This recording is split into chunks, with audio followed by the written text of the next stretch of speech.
The following presentation is a work of fantastical exploration. I am making no claim that the subjects and ideas discussed within the work actually reflect reality. Not out of fear of ridicule, but for the sake of intellectual honesty. Because I myself don't even believe them. But that's beside the point. We either honor and express the ideas, visions and questions that come to us from the imaginal realm, by crafting them a vessel and releasing them to the wider world. Or we ignore them, allowing them to build up within ourselves, metastasizing and moaning like half-formed wax and ghouls, adding to both personal and collective neurosis. No thanks.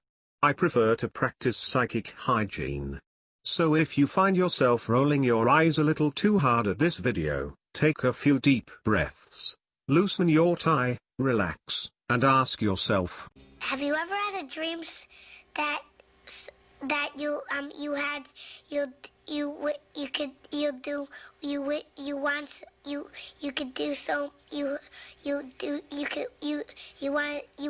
him to do you so much you could do anything?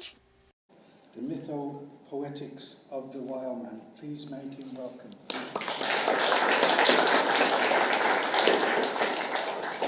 G'day, how are you doing? Thank you for having me. This is my third time doing a talk. I really enjoyed the last two times that I was here. The last time I was here, I hinted at the Jungian and totemic symbolic meanings, potential meanings behind what was called the Wildman phenomena. The phenomena of those beings that are known around the world as Yeti and Sasquatch and Yowie, all pretty kooky stuff. I actually went and did that. I sunk my teeth into that idea and sent myself half insane in the process. Mythopoetic we'll go into in a bit more detail. The metaphysical is mainly speculative. And cryptozoological, is anyone familiar with that term?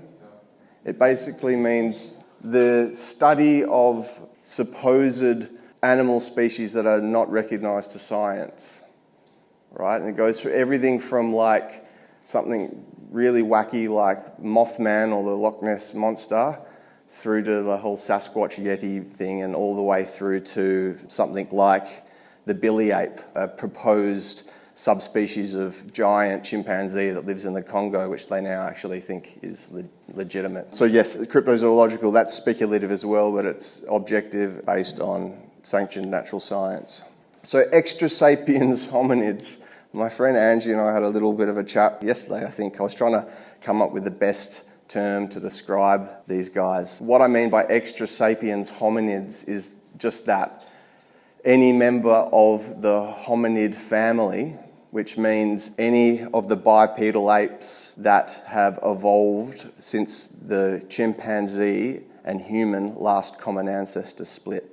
Basically, it means humans and all our closest relatives, the Neanderthals, the Denisovans, Homo erectus, all of those going right back until the ancestors of humans and chimpanzees meet together. But I use the term Extra-sapiens hominids, like that's my term that I've just come up with to describe all of them except us. As you'll see why as I move on, that I needed something like that to really define what I was talking about. For those who weren't here for the first two talks, I spoke a lot about the potential for these, what I called relict hominids, potential relict populations of what were originally thought to be extinct hominids still existing. And that they may be what we know as the Sasquatch and the Yeti and the Yowie. That they are actually potentially these relict populations of previously thought extinct hominid species. And there was a whole 2 rants I did about that. Right, okay, cool. So the Sasquatch, the Yowie, the Yeti, what I have also referred to as the wild man or the hairy man. Because the wild man is the term that's most often given to that phenomena around the world in traditional cultures. You translate the name of like Yeti or whatever local term you may find, and it will very likely, but not always, translate to wild man or something similar, hairy man, man of the forest, man of the mountains, that kind of thing. But that myth, the lore of the wild man, is one of those ubiquitous myths you find around the world. So here's your wild man, your hairy man, and that's actually European. Something that I didn't mention in the last talks, and most people don't realise, Prior to the Great Plague, the Black Death, there was this very, very common motif in European culture and very often displayed in monastic texts and murals and manuscripts and in carvings on the church, known as the woodwose or the green man, which was just a very hairy, primitive, mute, strong, large, man-like creature. So one of these myths, the hairy man, the wild man, the seeding of earth from up there somewhere, in this case the Pleiades, which is in the southern hemisphere at least seems to be a really common motif. In the north there's a bit more of a reference to like Sirius and Orion and whatnot, but southern hemisphere they refer a lot to the Pleiades, the Seven Sisters. Features heavily even in Australian Indigenous culture, reference to the Seven Sisters. And the Great Flood, the Deluge, if you follow the work of the likes of Graham Hancock and others, increasingly it's looking like that myth is not myth, that there was a great deluge, approximately 10,500 BC, and the sea levels rose and there was great calamity and there was a serious kind of bottlenecking of human culture and genetics. But that's a whole different discussion. The Younger Dryas impact theory. Yeah, right. It's really gaining momentum now. And these are guys that were being laughed at 10 years ago, and now it's looking more and more likely.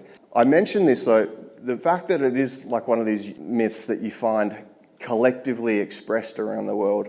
It's one of the categories that my head puts this phenomena in, because I'm an insomniac and I have an overactive mind, so I lay in bed staring at the roof at 3 a.m. in the morning, grinding my jaw, wondering what the hell is a Sasquatch? One of the categories I think of is this idea of the collective unconscious expressing itself in a very Jungian way, which we go into more later. Could it just be something that it's inevitable that a human culture or an individual will express or feel the embodiment of at some point in their life? I can see how that could be the case, so I have to consider that. The same with these, the idea of humans being seeded from some exotic hyper-intelligence from above. I can see how any culture could manufacture that narrative. And the same with the Great Myth, the Great Flood. Okay, so the exploration into mythopoetic mind. Has anyone heard the term mythopoetics? It's coming back a bit now. It means of or relating to the making of myths, causing, producing, or giving rise to myths. It's a hypothesized stage in the development of human thought, preceding modern thought. Nowadays it's seen as oppositional to rationality, and because of that it's dismissed and abandoned by contemporary psychotherapy and industrialised culture at large as outdated to the point of being taboo. It's really frowned upon now. It's almost, I've read some articles where they consider some schizoaffective disorders an inability for the adult mind to move out of the magical mind, like that of childhood. The inability to distinguish between the blendings of boundaries and all sorts of things. It's pre-reductionist science. It's holistic, symbolic, and childlike. Jung used the term. I'm a huge fan of Jung. I am just very naturally Jungian-minded. I read a lot of his works pretty early when I was a teenager. I had to do an English assignment on a song, and it introduced me to Jungian terminology when I was about 15. The world hangs on a thin thread, and that is the psyche of man. Nowadays we are not threatened by elementary catastrophes. There is no such thing as an H-bomb. That is all man's doing. We are the great danger. The psyche is the great danger. What if something goes wrong with the psyche? See? And so you see, it is demonstrated to us in our days what the power of the psyche is of man, how important it is to know something about it. But we know nothing about it. Nobody would give credit to the idea that the psychical processes of the ordinary man have any importance whatever. One thinks, oh, he has just what he has in his head. It is all from his surrounding. He's taught such a thing, believes such a thing. And particularly if he's well housed and well fed, then he has no ideas at all. And that's the great mistake.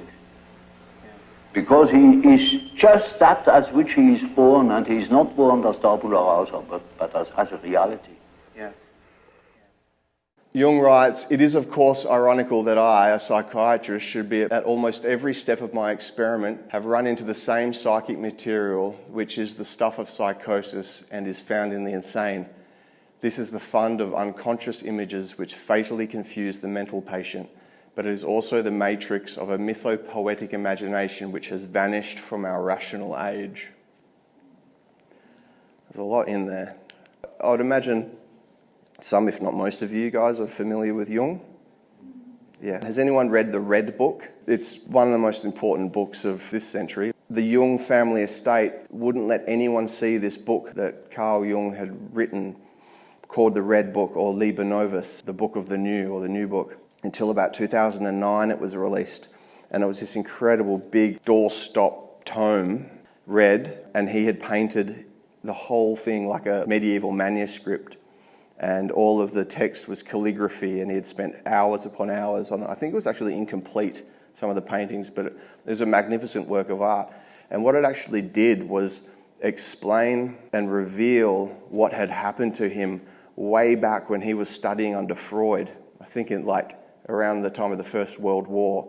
And you read his memoirs, and he makes hints at what occurred to him. The keen reader and really adept, keen students of Jung's had picked up for a long time that something had occurred then, and he wasn't really letting on. As it turns out, he went through a few years of intense visionary experience to the point of hallucination. He had an incredible capacity for visualizing and for receiving imagery in bizarre, rich, abstract, symbolic form. He then went on through his career to try and translate. So essentially his entire career was him trying to come to terms with what he had experienced.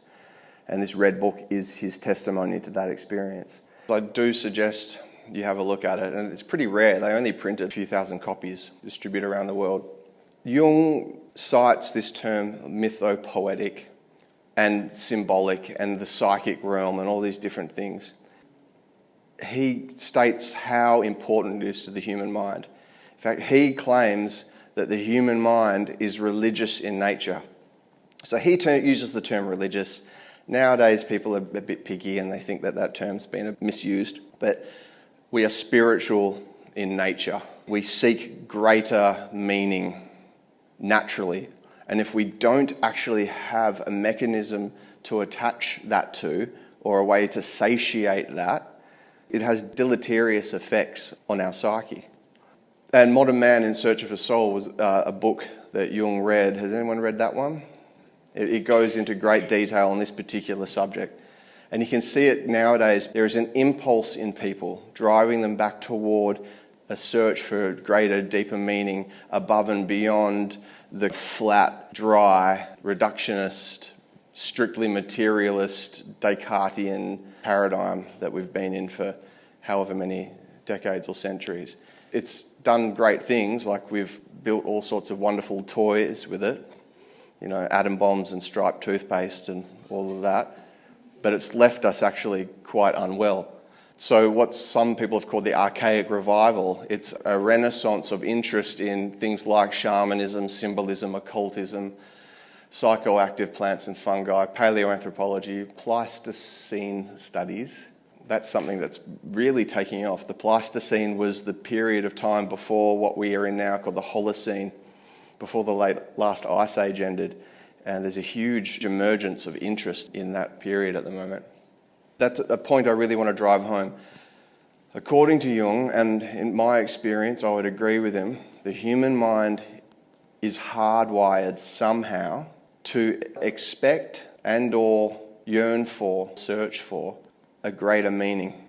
And not just searching for a greater meaning, but there is what Jung calls the mythopoetic, which is really bloody hard to articulate. And if we don't actually satiate that part of us, we'll make ourselves ill. And you can see it happening more and more around the world. The statements of every religion and of many poets and so on are statements about the inner mythological process, which is a necessity because man is not complete if he is not conscious of that aspect of things. I'm of the opinion that the core root of the majority of the pathologies that we are seeing manifest around the world, psycho-spiritual pathologies, are caused at the root by a lack of meaningful connection between people and the planet, the earth, nature. And it's only recently occurred to me that it's not just that, it's a meaningful connection and acknowledgement of this connection to what they're yearning for, this mythopoetic realm, which has been described in lots of different ways throughout time.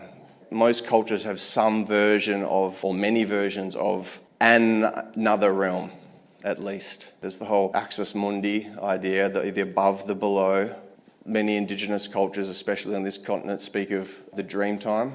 That's just a fascinating topic in and of itself. What is dream time referring to? Astrological, Hermetic, Western European magical tradition. Psychoactive. No one here ever tried DMT? Wrong crowd? Okay, never mind. Maybe I'll come back. That'll be my next talk. Or the quantum realm, right? Just this idea that there are other channels that you can tune to, at least one, the other side, and that is the source of and the font of the human imagination. That's the place from which we can tap into and extract, or even be gifted from that side to this side, contents and material that can inspire us and that we can work with. And many of the ancients had a concept of that kind of mediating faculty within us that was called by the Greeks the daemon or the genius. This idea of a messenger between the other realm and the individual, from within the individual.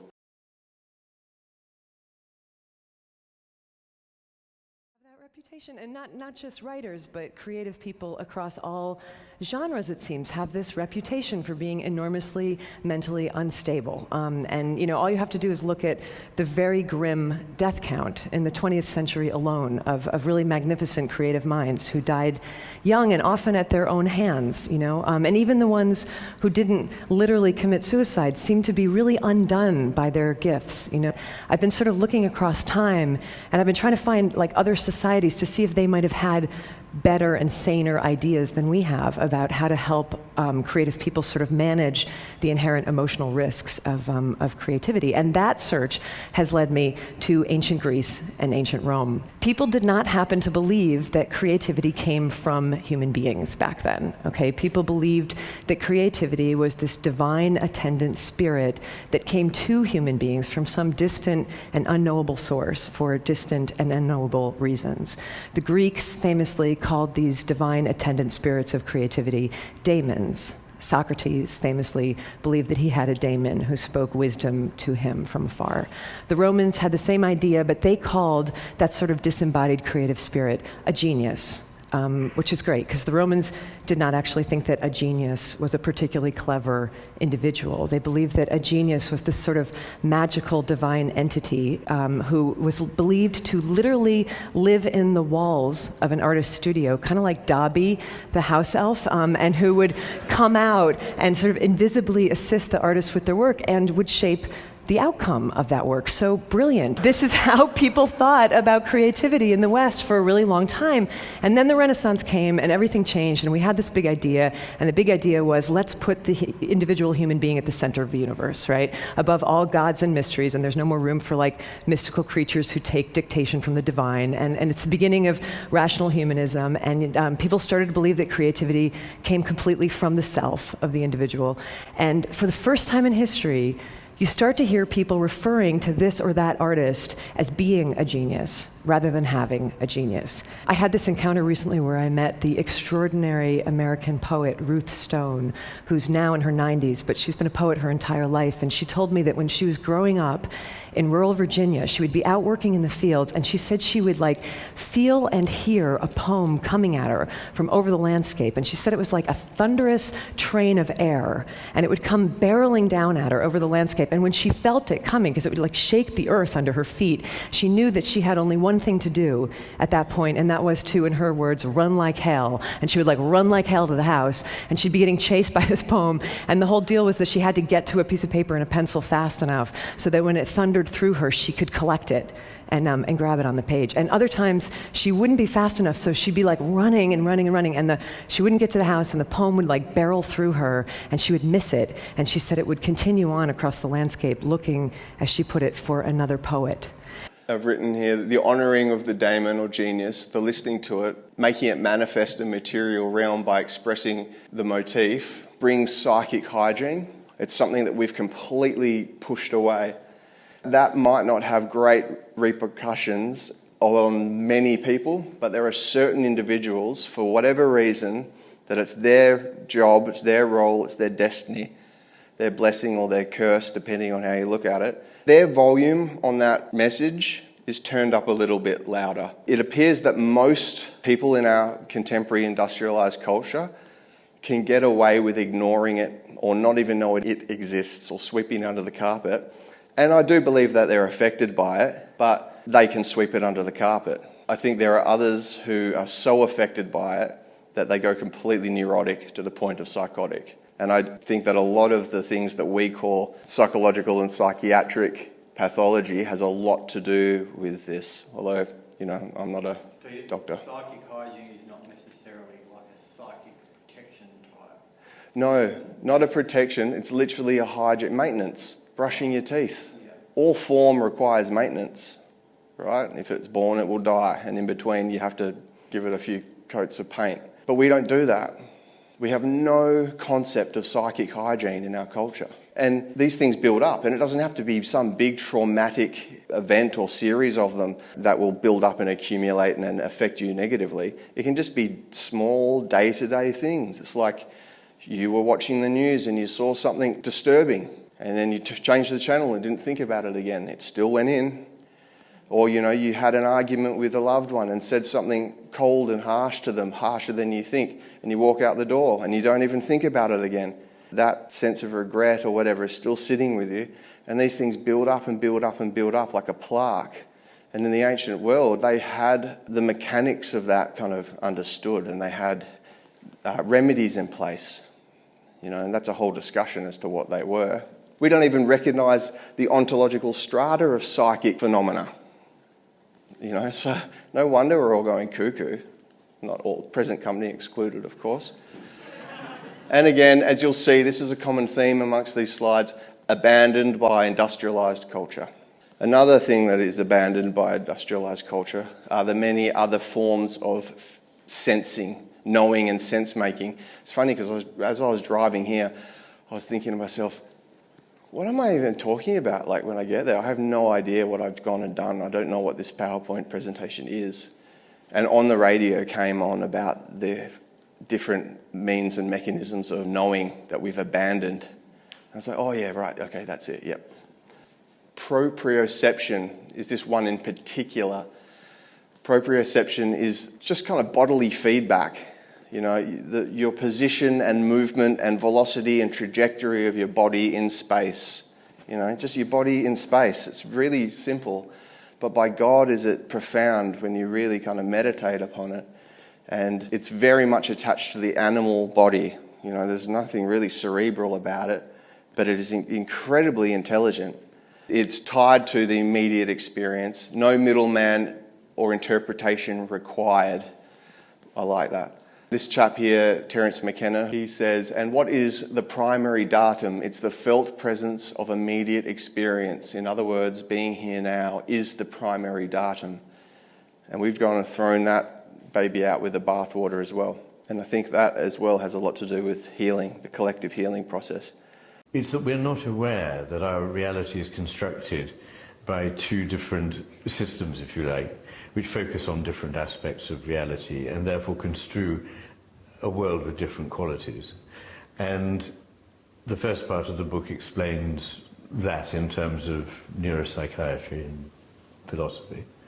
And the second part of the book suggests that in the history of the West, 3 times we have been in a position where, to begin with, a civilization flourished when it kept both these visions together, that of the right hemisphere and that of the left. But that in every case, and I believe we're repeating the pattern for the 3rd time, as the civilization overreached itself, things deteriorated and the mindset became more rigid, more bureaucratic, less imaginative, less flexible, less in touch with reality, and became locked into a way of thinking which is that of the left hemisphere, which is useful. It's not a mistake that we have it, but it cannot be our way of contacting reality. A simple way of putting it is, it's like mistaking the map for the territory. Morphic resonance. Has anyone here heard of Rupert Sheldrake and morphic resonance? There's like one of 2 TED Talks that were banned because he spoke about his idea of morphic resonance and the morphogenetic field. So morphogenetic field suggests that, and this is him here on the right of the picture, some years ago with Terence McKenna again and Ralph Abraham. And they have these amazing series of discussions at the Esalen Center in California. I think he's a biologist by trade and he's moved on to express his own very interesting ideas. And in the middle, Ralph Abraham, who's a chaos mathematician.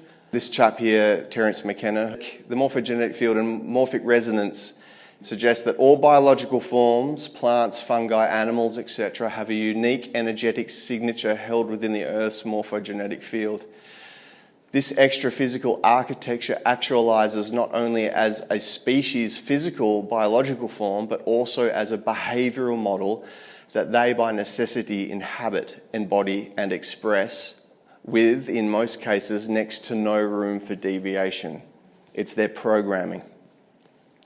And that the signature of all species and varieties ever existing on Earth are permanently housed in this archive, even after the event of physical extinction. I think he made claims that could not be scientifically verified using the methods of science. I can't remember. I looked into it. It's worth a look. And now gives 10 talks on why. Right. He's now made a living talking about why Ted wouldn't let him talk. And then let him back in. The anthropos, or the Adam Kadmon. The human being, a specific form of metabiological vessel, allowing spirit to inhabit, navigate, and manipulate aspects of reality within the material realms and beyond. Note that this is a matter of metabiological technology and not of speciesism or human superiority. It's a whole discussion. Unlike other biological forms, and this is where it ties into the morphic resonance business. Unlike other biological forms, Homo sapiens has no strict driving behavioural model. In fact, they create models through faculties that enable them to move beyond the limitations of a usually restricted architecture. Via their connection with the psychic realm, call it what you will, that other side, the quantum field, they can employ imagination, conceiving of new concepts, projecting and sharing them via speech and various other psychic faculties, and through the creative process massage them into physical and cultural reality. In doing so, making manifest entirely new forms with the greater purpose of further injecting the divine into the material realm. This is the important bit. A danger lies in the strong and historically evident propensity for sapiens to identify with their models and confuse them for reality itself. Ideology, fanaticism, and other delusions. So this idea that the human species does differ in many ways from any other species on the planet. We do. There's a number of different ways that we do. One of the main ways that I would suggest is that other species to a greater degree are bound and restricted to their behavioural models. A whale can't play fox, right? And a fox can't play turtle. They're bound to it. They've got to do what they've got to do. There are certain species, and usually mammals, that can be trained to do certain things. So there's a little bit of give and take in certain other species. But humans, we have no model. Well, there is a base kind of architecture, but there is extreme flexibility. It's like saying, is this a PowerPoint computer or is this a Word document computer? It's like it can be anything it wants. It's extremely flexible and programmable. We are extremely flexible and programmable. We don't have such a strong model. We actually create models. And it's our ability to get lost in those models. The danger is that we confuse those abstractions for reality itself and do a lot of damage in the process. Okay, totemic symbolism, what is it? Accessible within the potentials of the sapien software are aspects of all the major behavioural models expressed by other Gaian species. These sub-archetypes can be perceived as character types and are frequently expressed as animal totems within traditional sapiens cultures. In these systems, non-human beings are not seen as inferior or superior, rather they are considered elder siblings, teachers, and templates. In the past, when sapiens had a far deeper appreciation for the reality of the mythopoetic realm, these aspects were more organised and described using complex symbolic language, so-called divinatory systems such as astrology, alchemy, Kabbalah, etc., heightened people's symbolic literacy and energetic fluency.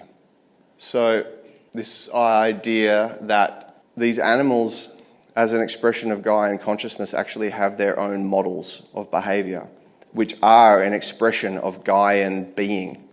That each of them is an extension and expression of particular facets of the Gaian being. And humans have the capacity to express them and to feel those and embody them. And they are expressed through totemic symbolism in many cultures. Okay, Indigenous and American law regarding Sasquatch. We're finally on to my pal Sasquatch.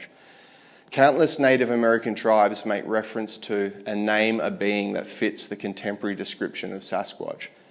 Within the cosmology of these cultures, these beings are categorized both alongside other flesh and blood species, but they also exhibit metaphysical characteristics possessing some form of extra-normal psychic capacity. They are attributed their own totemic meaning. All of these masks and these paintings are depicting Sasquatch, although different tribes have different names for them.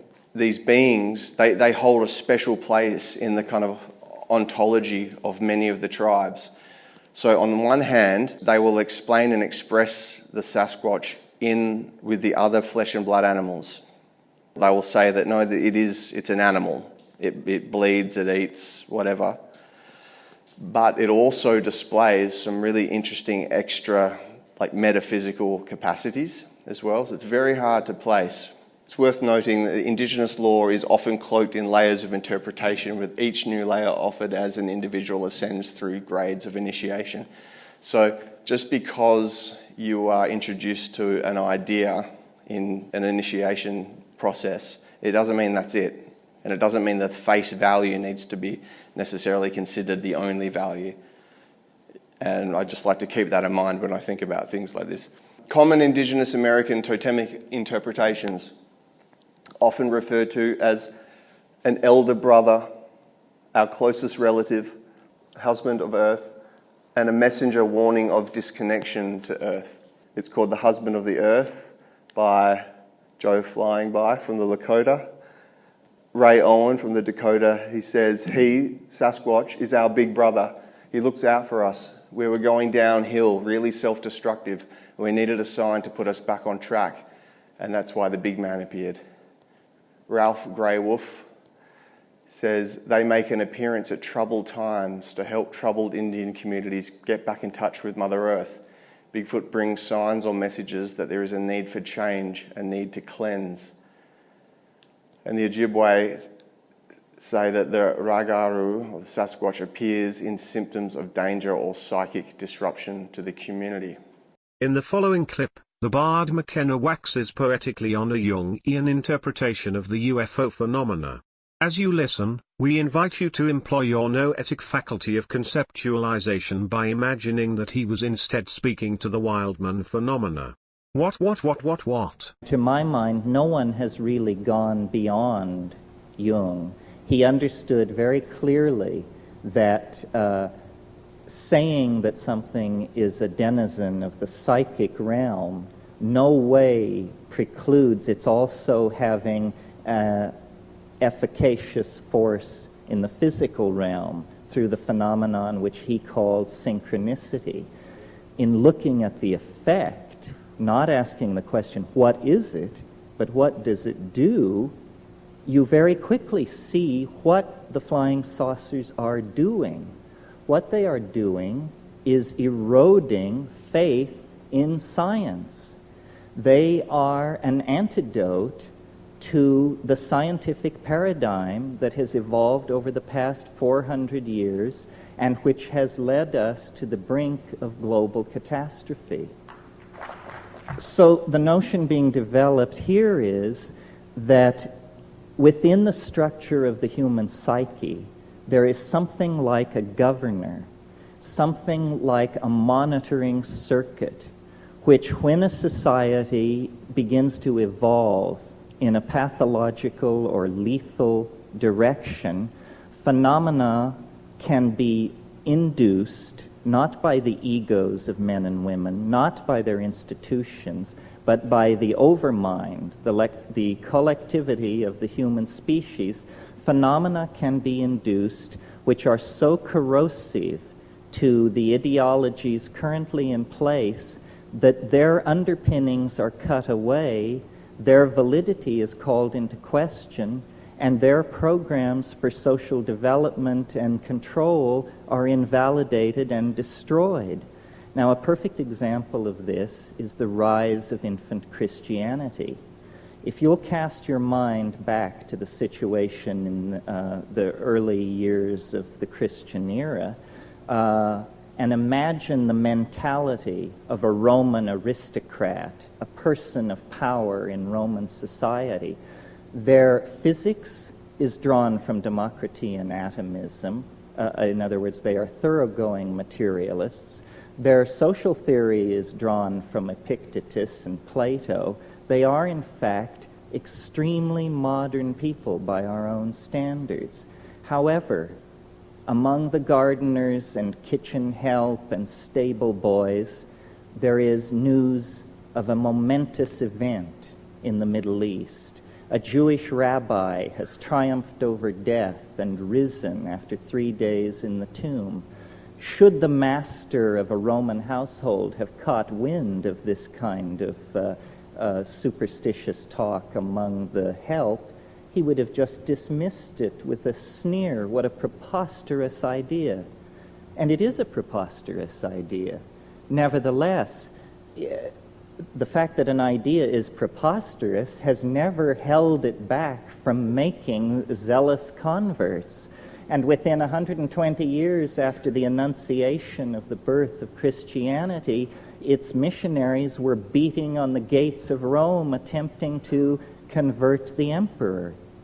Now I see a similar situation in the modern context, that rationalism, scientific technology, which began and came out of the scholasticism of the Middle Ages and the quite legitimate wish to glorify God through an appreciation of His natural world, turned into a kind of demonic pact, a kind of descent into the underworld, a nekeia, if you will, leading to the present cultural and political impasse that involves massive stockpiles of atomic weapons, huge propagandized populations cut off from any knowledge of their real histories, male-dominated organizations plying their message of lethal destruction and inevitable historical advance. And into this situation comes suddenly an anomaly, something which cannot be explained. I believe that that is the purpose of the UFO, to inject uncertainty into the male-dominated, paternalistic, rational, solar myth under which we are suffering. What I'm saying is that the UFO is nothing more than an assertion of herself by the goddess into history, saying to science and paternalistically governed and driven organizations, you have gone far enough. So one interpretation, well, my kind of Jungian interpretation, is one of a stoic masculine earth symbol, a symbol of the need to remedy a lack of meaningful connection to the earth, a being that carries the totemic meaning of connection to the felt experience, a symbol of and possibly an actual sapiens-like being that, while possessing a highly evolved form of intelligence, still clearly perceives, embodies and expresses the truth of natural law, free from the abstractions of the neocortical higher mind. I sometimes kind of like just listen to myself talking this stuff and have to laugh. The mind of the extra-sapiens hominids, the reality of this cultural paleoanthropology. I made a video about it as well. It's kind of cool. The sapiens mind, and when I say sapiens, I'm referring to Homo sapiens as differentiated from other hominid species. The sapiens mind evolved to expect a world co-inhabited by non-sapiens, yet sapiens-like beings. Once upon a time, if you turn back the clock like 100,000 years, 150,000 years, there were numerous non-sapiens hominid species inhabiting the earth, and in many cases co-inhabiting the same regions, but just occupying different niches. Big ones, like big, robust, cold-adapted super predators, little diminutive 3 foot tall at maturity, some that were semi-arboreal, all sorts, like totally different species, not just different races or ethnicities, but different species. And the world that actually created, the human experience that actually facilitated, just blows my mind to think it was real. In this video, I liken it to a Tolkien novel or a fantasy novel. The contemporary sapiens mind has virtually no relevant current experience to prepare for the reality of the extra-sapiens hominid. So we are actually genetically and in a deep racial mind sense, we are actually hardwired for a world where there are these extra-sapiens species around, but our contemporary culture has no place to put that. There is nowhere for that to that software to actualize. We currently categorize sapiens as collective self, animals as collective other, with perhaps the great apes as the only existing grey area. We don't have the ability to imagine what it would actually be like to witness an extra-sapiens hominid walking.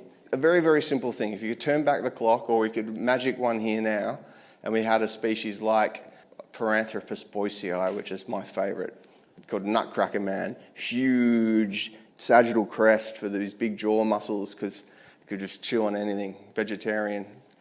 And if we right now watched one walking across here, our minds wouldn't know what to do with it. If you could watch your mind watching that being walking, it would be a fascinating thing to do. It would be a glitching. Your brain would go, okay, human, I'm just going to put that in the human category, but there'd be all these subtle differences happening to confuse you. Different people's got different powers of perception. So one person might see a Sasquatch and another one in the same place not see it.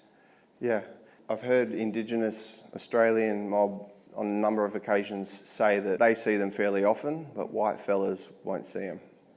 And or the Yowie won't show themselves to the white fella. So, does the Yowie have agency as to who does and doesn't perceive them?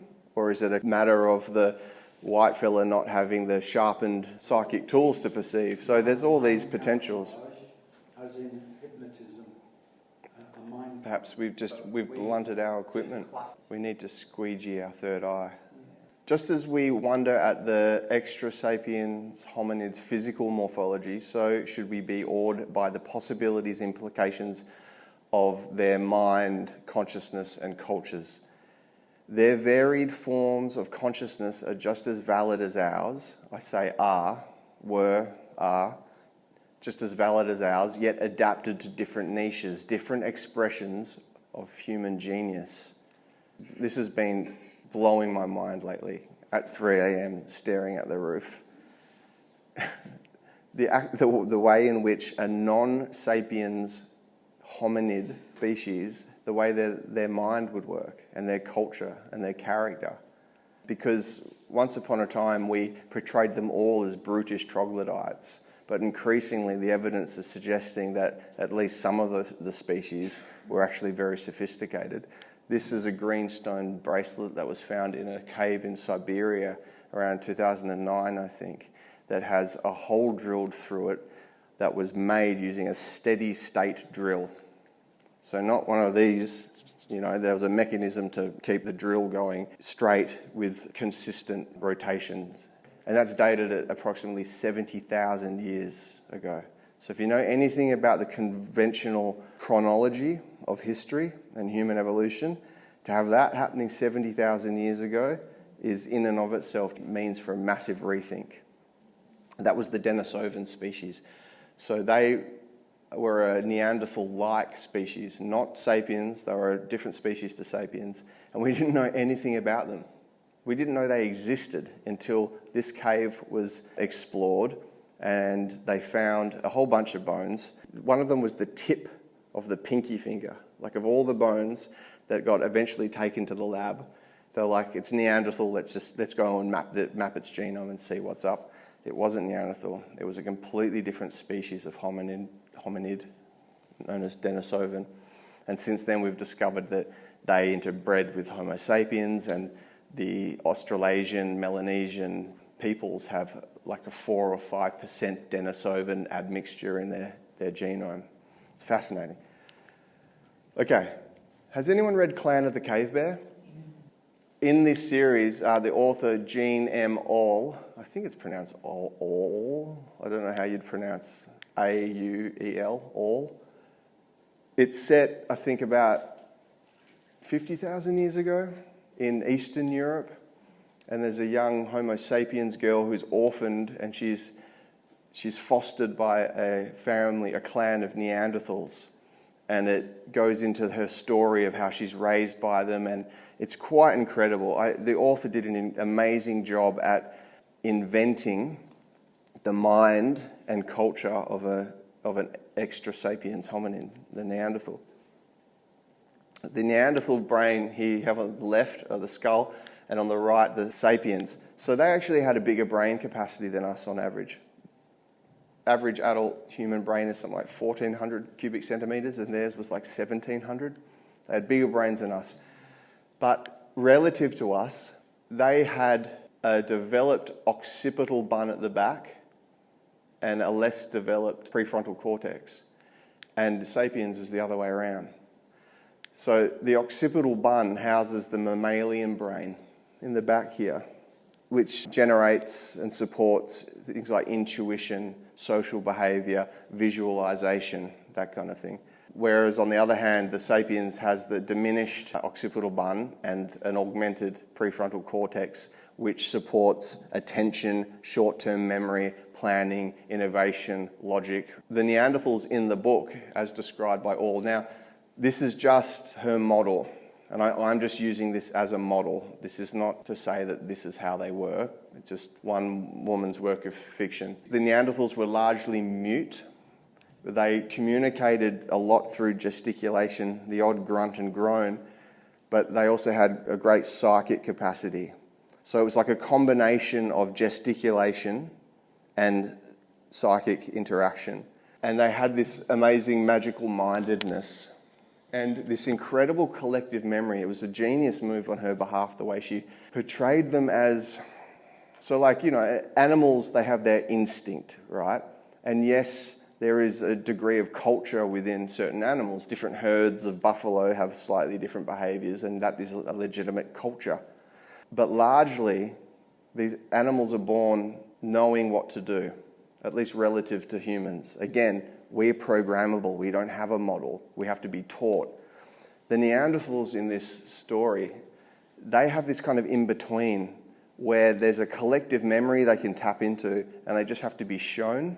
Like they get shown once. One of the elder goes, kind of reminds them, this is how we do that, remember? And then it's in, they've got it, it's downloaded. It's fascinating. So as opposed to the Neanderthals, we use more verbal language. Our senses are focused on materiality. We have diminished instincts. We create cultural models and we need to be taught. Now, I'll mention this very briefly. I have a theory that one of the reasons that saw Homo sapiens as the last ape standing and assisted in the eradication of the extra-sapiens hominids was our symbiotic relationship with dogs. So we evolved and developed down this more kind of cerebral pathway of diminished instinct, as per the last slide. But we had dogs, and they could kind of make up for all of that, the real animal, like heightened senses of smell and sight and hearing and all the rest. But I'll move on from that, I won't go too much into it. So there's this pattern within Indigenous law, and I'm nearly done, 5 minutes, and I'll hand it over to you guys. There's a pattern within Indigenous law around the world of these beings being, yes, most definitely physical, but also showing signs of being able to either bleed in and out of material reality and or affect our perception of material reality. Extra-sapiens hominids retain a full body intelligence. They have a genius level understanding of the environment. There is this work, this guy, I think it's Christopher Noel online. Can you imagine my salivating glee when I discovered there was this guy doing research into Sasquatch consciousness as per this huge data bank of sightings and interactions, and that he's mapped all of the like phenomena and traits of Asperger's kids and Sasquatch. It sounds wacky, but it is wacky, but it's really worth a look into if you find this interesting. When I was up in Broome years and years and years ago, it was when the discovery of the little hobbits, the little skeletons of the hobbits, Homo floresiensis, were discovered in a cave on the island of Flores, just off Timor. And I got talking one day to a local Indigenous bloke, and I think it was in a magazine I was reading, and I said, you look what they've just discovered, there's these skeletons of these little humans that live just off the Australian coast, because Flores is actually, geologically speaking, an Australian island. Politically it's Indonesian, geologically it's Australian. And he's going, oh yeah, it's the little people, the little fellas. And I was like, what do you mean? He's like, well, yeah, we got them here on the mainland. They're in, deep country where we don't go. And I said, hang on, you mean there's actually, you believe that? Because I'd heard the stories of it. And he was tapping the magazine where there's the skeleton and the recreation of this little hominid. And he said, look, when we tell you that there are little hairy people running out about deep country, it's not a f***ing metaphor. And that was actually when this started for me, this interest. I was like, oh, hang on a minute. Okay, that's interesting. It's not just pure fantasy now. It's actually within the realm of scientific plausibility that there at least could have been these diminutive human relatives running around on the Australian mainland at some point, and they could have burnt themselves into the cultural mind and myth-making apparatus of the locals, and or maybe there's a relict population or two roaming around. Anyway, it got the wheels churning. They're pretty scary, let me tell you. You're out in the bush and you could hear these things, walking around. You never see them, but you could hear them. And they got a real piercing whistle. Whee, and they're around. And Mum used to say, well, make a fire or a light. They won't come around where they could, where there's any light and that. They'd go away and leave you alone and that. But there's things that we was taught and that out in the bush, how to Well, the Noongars call it Bÿrn rock, and the white people call it Bÿrn. But you ask the Noongar and he'll say Bÿrn. It's Bÿrn rock, and that's where the Murris are. But there's 2 or 3 names they call it. There's Murri, a Bullet, or a Wirdachi. They're all the same thing they are. Like the little guys. Well, yes, they reckon they're little guys, little hairy fellows. So the oldies used to tell us, you know, don't go out to Bÿrn with little kids, because they'll sometimes, you know, make them pretty sick, and maybe they might carry them away. Well, as I said, you got to make a fire, you know, have plenty of smoke and that, and a bit of light and that, and they sort of won't come around in your camps and that, or wherever you're staying.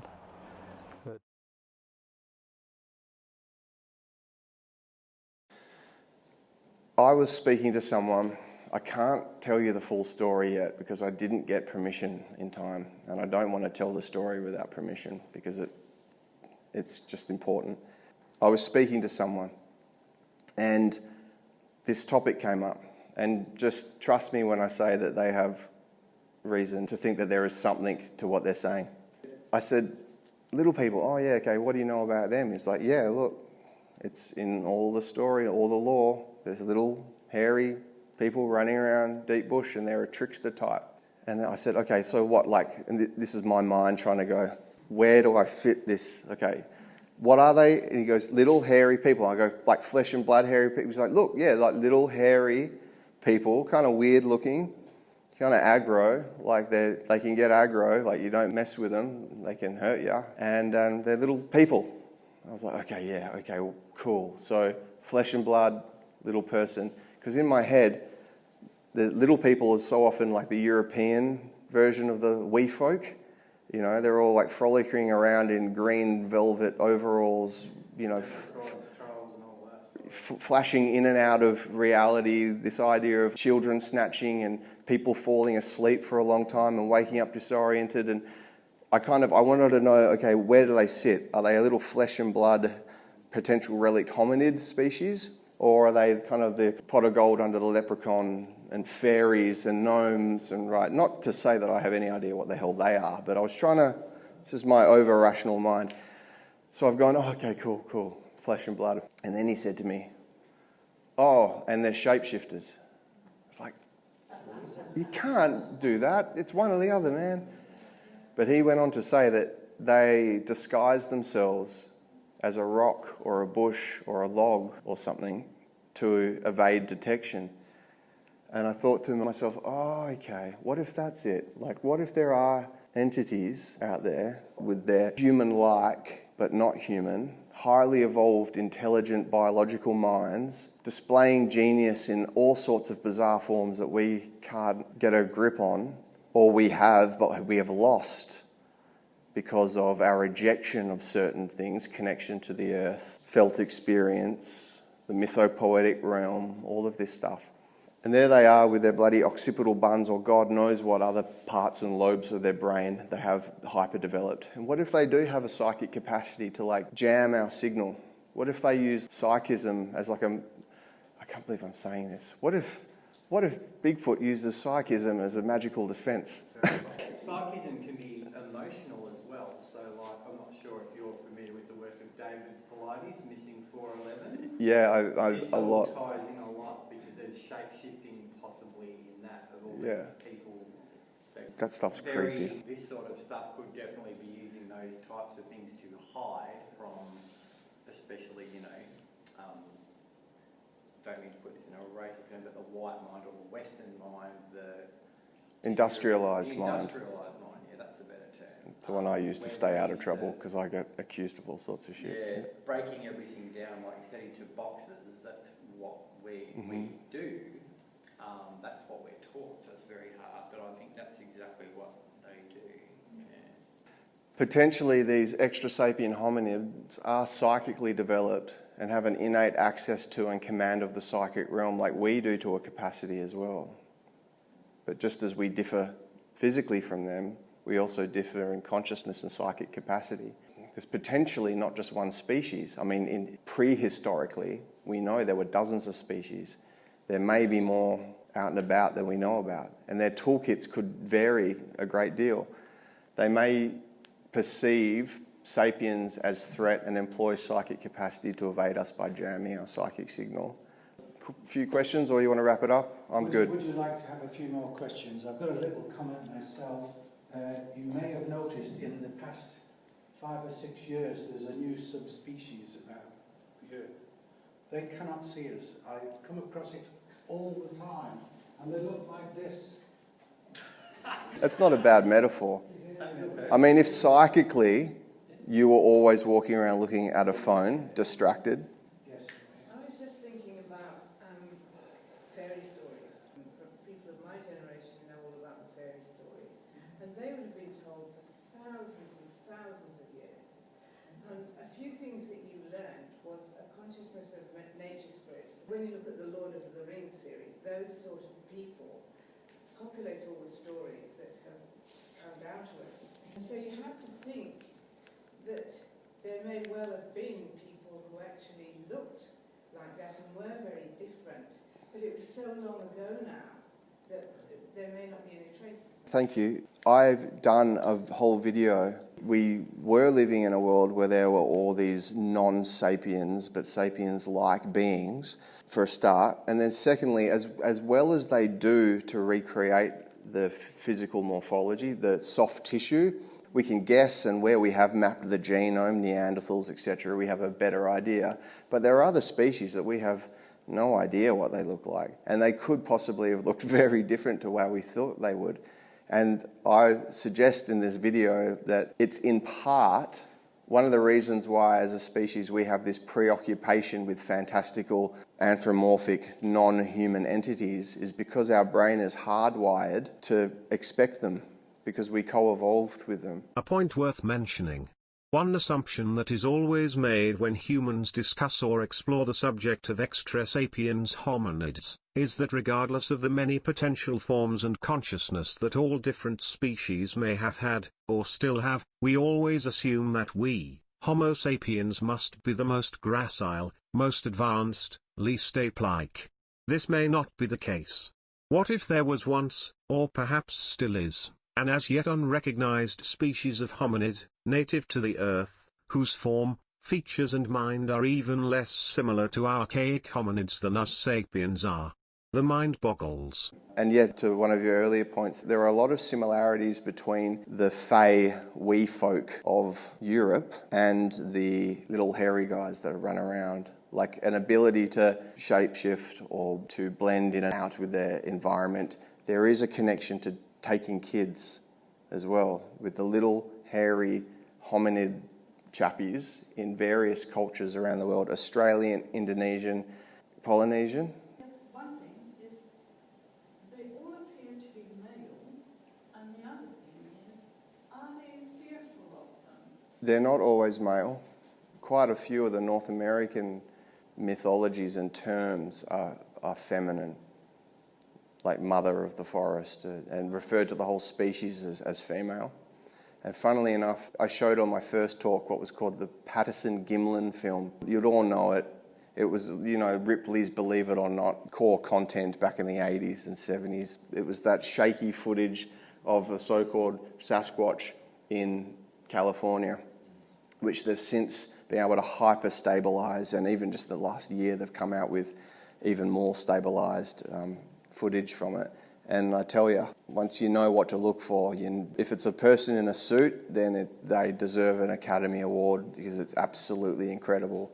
And that entity, that being, perhaps it's the suit, but whatever it is, it's got breasts on it. And of course, if they're a biological entity, then there has to be male and female. But culturally, they're often described as female. And are they scared of them? There's often a considerable trepidation. The spectrum goes from downright terror, because in some cultures and some places around the world, they're considered very violent.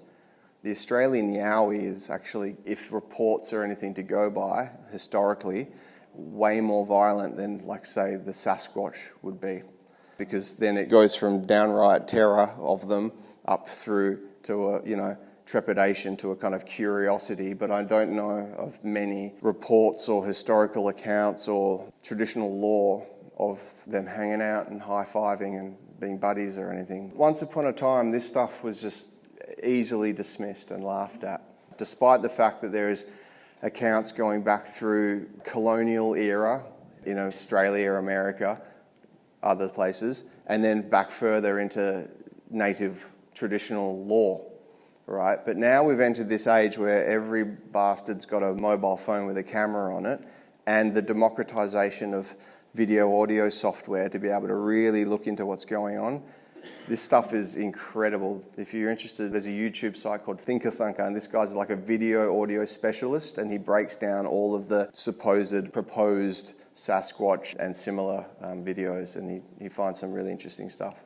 Look, I want to thank you for a wonderful presentation. I think you've really brought a lot of questions to light, and I think it's been so well researched, and with all the magic and mystery, I do think the human mind has got a lot to do with it, and you'd be amazed what we can create in our own realm, and I think those mysteries are still to be discovered and very much disputed by the scientists. But on the whole, I think this has been fascinating. Thank you so much for that. Thank you.